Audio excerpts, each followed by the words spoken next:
Con el fin de desencadenar todo su potencial, es esencial que entienda la relación entre la mente consciente y la mente subconsciente. Se han escrito miles de libros sobre el tema, existen complejidades tremendas, existen referencias al consciente y subconsciente, en especial al subconsciente, a través de toda la historia humana. Al subconsciente a menudo se le llama la central de fuerza de su ser, y vamos a hablar de cómo afecta usted más a su subconsciente al estudiar este programa.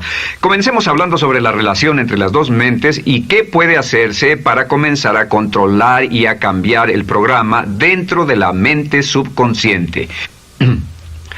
La mente consciente y la subconsciente están bellamente diseñadas, son un diseño maestro, si saben a qué me refiero, puesto que tienen funciones muy diferentes y trabajan perfectamente en armonía entre ellas. Tal vez una forma de ilustrarlo sería decir que la mente consciente es esta y la mente subconsciente es esta. De hecho, la mente consciente hace como un 10% del pensamiento responsable, alrededor del 10% de su alerta consciente, y la mente subconsciente efectúa al menos un 90% o más. Cuando hablamos de potencial humano y de activar el potencial humano, significa desencadenar la gran capacidad de poder del subconsciente. ¿Qué hace la mente consciente? La mente consciente tiene ciertas funciones específicas. Primero que nada, la mente consciente es subjetiva. La mente consciente puede ver al mundo claramente, por así decirlo, con claridad y pensar en ello analíticamente, en forma objetiva, sin emociones. En segundo lugar, la mente objetiva, la mente consciente, es racional y además es discriminatoria. Estas son tres de sus cualidades. En otras palabras, puede discernir las diferencias entre la verdad y la falsedad. Es como la parte matemática o no emocional del cerebro. La mente consciente tiene 4 funciones. La primera función es, la mente consciente identifica los datos que llegan. Y los datos que llegan pueden venir de una gran variedad de fuentes. Pueden ser pensamientos que se tengan o pueden ser cosas que le están pasando en el mundo exterior. Así que digamos que camina por la calle. Camina por la calle y oye el sonido de un automóvil. Sus ojos inmediatamente se mueven a la derecha para ver qué es el sonido e identificar qué es. Cuando ve el automóvil, automáticamente relaciona ese sonido con el auto. Lo segundo que hace la mente consciente es que compara a ese automóvil en movimiento con todos los demás automóviles en movimiento que haya visto. Y si vive en una gran ciudad como Nueva York, verá un auto y comparará ese automóvil en movimiento con otros autos. Ha visto 100,000, tal vez millones de autos moverse y sus reflejos son muy, muy agudos. Si vive en un país que no tiene muchos automóviles, es factible que cuando vea un vehículo en movimiento, sus reflejos serán muy, muy lentos. La comparación se hace, por decirlo así, inspeccionando rápidamente en el subconsciente y verificando toda experiencia previa que haya tenido con autos en movimiento. Al hacer esto, al hacer la comparación, instantáneamente logra usted una respuesta. Realmente se dice que las funciones subconscientes son alrededor de 30,000 veces la velocidad de la mente consciente. Puede echar un solo vistazo, oír un ruido o pensar un pensamiento con la mente consciente e instantáneamente desencadenará una reacción que tal vez tomaría una gran cantidad de horas de evaluación si tuviera que hacerlo conscientemente. La tercera función de la mente consciente es que analiza. Una vez que tiene una respuesta de su comparación, analiza la situación. Camina usted por la calle, escucha el sonido del motor automotriz, mira hacia la derecha, ve al carro dirigirse hacia usted. Su comparación le dice que se mueve a una velocidad de 80 kilómetros por hora y que estará donde usted está en un segundo, a menos que se mueva. Así que ahora lo analiza y dice, ¿qué debo hacer? ¿Debo moverme o no? La respuesta es sí, lo que hace es que se mueve, y esto nos lleva a la cuarta función de la mente consciente, que es decidir. La mente consciente decide qué hacer después del análisis. Dice sí o no. La mente consciente funciona como una computadora binaria. Siempre dice sí o no a la información que llega. La mente consciente solo puede tener un pensamiento a la vez. Y esto es sorprendente, como van a ver, es en realidad una estructura brillante. Así que camina por la calle, oye el sonido, mira hacia la derecha, ve el auto moverse, La comparación le dice que el auto se mueve hacia usted y el análisis del auto en movimiento le dice que debe quitarse. Usted dice, ¿me moveré? ¿Sí o no? La respuesta es sí. ¿Me muevo hacia adelante? ¿Sí o no? La respuesta es no. ¿Me muevo hacia atrás? ¿Sí o no? En cuanto dice, sí, me muevo hacia atrás, esta palabra sí pasa a su mente subconsciente. La mente subconsciente al instante desencadena a todos los nervios, a todas las sinapsis, a todos los tejidos para que pueda moverse hacia atrás y quitarse de ahí. No debe quedarse sentado y pensar, ¿debo mover primero el pie derecho o primero el izquierdo? Todo lo que hace es enviar la señal a la mente consciente, apoyado por una carga, por así decirlo, o por una detonación de emociones. Entre más fuerte sea la emoción, más rápidamente responderá el subconsciente a su mandato.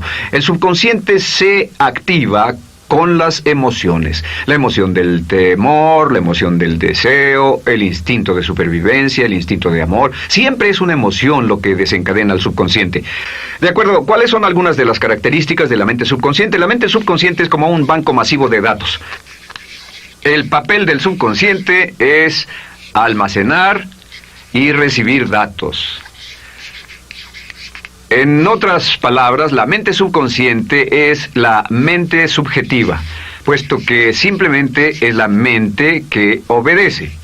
Mientras la mente consciente manda, la mente subconsciente obedece. La mente subconsciente no tiene pensamientos propios. Además, la mente consciente no tiene memoria. La mente subconsciente es el asiento de toda memoria. La mente consciente solo puede tener un pensamiento a la vez y la subconsciente retener miles de millones de hechos. La relación entre el consciente y el subconsciente es que el consciente es como un jardinero y el subconsciente es como el jardín. Las semillas que plante en su mente subconsciente, la mente consciente va a trabajar para cultivarlas. En la mente subconsciente tiene toda una serie de programas diferentes.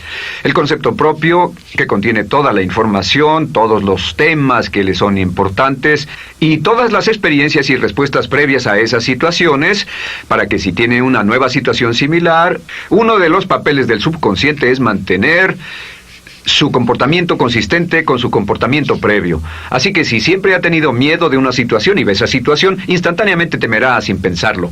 En una situación en la que no sabe nada sobre la tendencia natural, usted no temerá ni dejará de temer porque no sabe suficiente hasta que haya formado un banco de experiencias. Esto nos lleva a las 3 leyes críticas. 3 de las más importantes leyes mentales de las que hemos hablado. Recuerden que hablamos de cómo toda su vida está determinada por leyes mentales. La primera de estas 3 leyes mentales es la ley de la actividad subconsciente. La ley de la actividad subconsciente dice que lo que llegue a plantar en su mente subconsciente inmediatamente se pone a trabajar para ponerlo dentro de la realidad. Y su mente subconsciente hace que todas sus palabras y acciones, encajen en un patrón consistente con su concepto propio.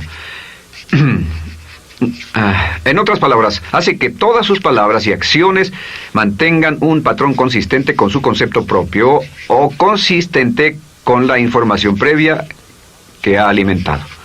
Así mantiene sus palabras y acciones consistentes con sus metas y, por así decirlo, se convierten en parte de su concepto propio. Significa que su lenguaje corporal, sus actitudes, su nivel de energía, su nivel de autoconfianza, la forma en que se desenvuelve con otras personas, sus habilidades sociales, todo consistente con su concepto propio. El subconsciente, simplemente sin pensar en ello, hace que todo esté consistente con eso, y cuando se siente bien, su concepto propio es positivo, tiene un resorte en sus pasos, su lenguaje corporal tiene confianza, valor, es extrovertido, etc. Y cuando se siente negativo, su concepto propio es negativo y actúa negativamente. Esto nos lleva a la segunda ley. Esta ley es la de la concentración. De hecho, es la 9ª ley de la que hemos hablado desde que comenzamos. La ley de la concentración es muy importante. Es tan importante. De hecho, cada una de estas leyes es tan importante en su lugar como para ellas mismas poder controlar su destino. La ley de concentración simplemente dice esto. Dice que lo que coseche, crecerá. Lo que coseche, crecerá. Lo que piense usted una y otra vez, crece en realidad. Es muy simple. Antes enseñaba un curso sobre pensamiento creativo y la forma en que se explica es, imagine que esta es la capacidad total que se tiene y cuando envía un pensamiento hacia acá ocupa un cierto espacio y todo el resto de capacidad mental este es su pensamiento, se usa para pensar en todas las demás cosas que hay en la mente. Pero entre más piense desde el consciente hacia el subconsciente, más su capacidad mental estará comprometida a pensar sobre esta idea. Hasta que llegue a un punto en el que esta idea llegue a ser tan consistente que ya no piense en otra cosa. Y al no pensar en nada más, comenzará a establecer este campo vibratorio. La mente subconsciente es el centro de la ley de atracción. Y la ley de vibración y la ley de radiación. Comienza a establecer este campo de vibración que envía energía-pensamiento consistente con lo que está pensando y lleva a su vida a personas y circunstancias en armonía con dichos pensamientos. Solo debe mirar a su alrededor y debe decir, ¿en qué estoy pensando todo el tiempo? ¿En qué estoy recapacitando todo el tiempo? Y la regla básica con respecto a la ley de concentración es concentrarse en algo, pensar lo que quiere que pase y no sobre lo que teme. Y esto nos lleva a la tercera ley de esta serie, y esa es la ley de sustitución. Ahora, la ley de sustitución, como me han dicho muchos de mis graduados, ha sido la ley más importante que han aprendido. Es una ley muy simple. Se basa en un hecho que la mente consciente solo puede tener un pensamiento a la vez, ya sea positivo o negativo. Si quiere deshacerse de un pensamiento negativo, la mente no es como una aspiradora, no se queda vacía. Si quiere deshacerse de un pensamiento negativo, debe derribarlo con un pensamiento positivo. Puede reemplazar un pensamiento con otro. Reemplazar un pensamiento con otro. Y si hace eso en forma consistente, si reemplaza cualquier pensamiento negativo, cualquier pensamiento de temor, de ansiedad, cualquier pensamiento autolimitante y expectativas negativas, cualquier cosa que lo retenga, temor al fracaso, carencias, pobreza, rechazo, pérdida de cualquier cosa, si lo reemplaza con un pensamiento de deseo, esta es la clave, temor contra deseo. Si mantiene su mente en lo que desea y la aleja de lo que no desea y hace énfasis en lo que desea, sus temores disminuyen y se hacen más pequeños al pensar en lo que desea. Eventualmente, debido a la ley de sustitución, tendrá menos y menos tiempo y menos emoción de pensar en lo que no quiere. ¿Por qué las personas tienen éxito? Simplemente por esto. En la Biblia se dice, a aquel que tiene se le dará más, y a aquel que no tiene, aquello que no tiene se le quitará. Lo que significa simplemente es esto. Los ricos se hacen más ricos y los pobres más pobres, y es porque los ricos piensan en riqueza y en bienestar todo el tiempo. ¿Y en qué piensan los pobres? Los pobres piensan en carencias, pérdidas y limitaciones, peligro, temor, fracaso, todo el tiempo. Así que si quiere desencadenar su potencial, si quiere ir directo a las estrellas, debe usar la ley de sustitución y mantener la mente en lo que desea. Use la ley de concentración para luchar continuamente por los resultados que desea. Esté centrado en soluciones y no centrado en problemas, centrado en las metas y no centrado en las leyes. Y la ley de la actividad subconsciente ajustará sus palabras, sus acciones, sus sentimientos, sus emociones y todo hasta el punto donde entrarán en su vida las personas y circunstancias que armonizarán con ello. Ahora, ¿cuál es la cosa más poderosa que puede hacer? Simplemente es esto. El éxito comienza cuando se toma un control a propósito y sistemático del contenido de su mente consciente. Control a propósito y sistemático del contenido de su mente consciente. Todo vuelve a la ley de control. Hablamos de ella al principio. El control a propósito y sistemático se acepta mejor diciendo una y otra vez, me agrada mi persona. Me agrada mi persona, me agrada mi persona, me agrada mi persona. Y cuando repite me agrada mi persona, o mejor aún, me amo a mí mismo una y otra vez, lleva esto a su mente subconsciente más y más y piensa de sí mismo en términos positivos. Cada vez más desecha pensamientos de inferioridad, negatividad, temor, fracaso, rechazo, etc. Y más programa los datos previos en su computadora subconsciente, que es consistente con una alta autoestima, eficacia personal y un desempeño personal excelente. La clave hacia su éxito en la vida es usar el poder de su mente subconsciente, programarlo con sus pensamientos, palabras, imágenes, ideas y sentimientos consistentes con un alto desempeño y mantener su mente en lo que desea y lejos de lo que teme. No olvide, lo único en el mundo que puede controlar es su pensamiento. Lo único en el mundo que puede controlar son sus pensamientos conscientes. Si hace eso, todo lo demás será posible para usted. La vida será en gran medida lo que nosotros hagamos de ella. Samuel Smiles.